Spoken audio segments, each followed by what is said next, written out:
Russians used Chinese vehicles to build defensive lines in occupied territories. Chinese exports to Russia have increased sharply since last year, especially when it comes to excavators and other equipment used by the Russians to dig trenches and fortify the occupied territories of Ukraine. The Wall Street Journal reported this with reference to trade data. The volume of China's total trade with Russia increased to $134 billion in the first 7 months of this year, up 36% from the same period last year.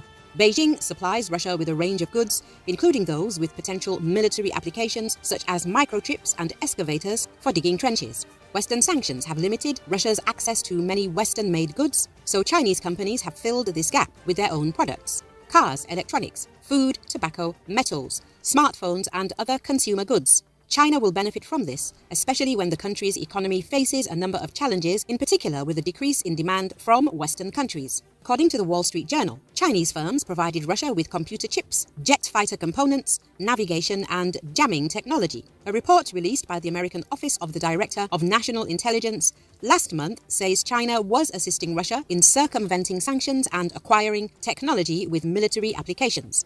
It is noteworthy that exactly a year ago, Russian imports of Chinese earth-moving equipment began to grow sharply. In the first 7 months of the year, China sold Russia almost twice as many front-end loaders and more than 3 times as many excavators than in the same period a year earlier. According to Joseph Webster, a senior fellow at the Atlantic Council, this indicates that Russia is using some of these excavators to build fortifications in the war against Ukraine. Chinese companies have enabled the construction of Russian fortifications in Ukraine. That's not a coincidence. That's when Russian forces really started to entrench themselves when they started retreating a year ago, he said. According to a video released on his official Telegram account, Valery Limarenko, the governor of the Russian region of Sakhalin, gave brand new excavators produced in China to troops deployed in Ukraine's Donbass in June. In addition, Chinese car exports to Russia also increased sharply after deliveries from Europe almost stopped at the beginning of last year. In the first 6 months of this year, China exported more than 341,000 cars to Russia, which is almost 6 times more than in the first half of 2022.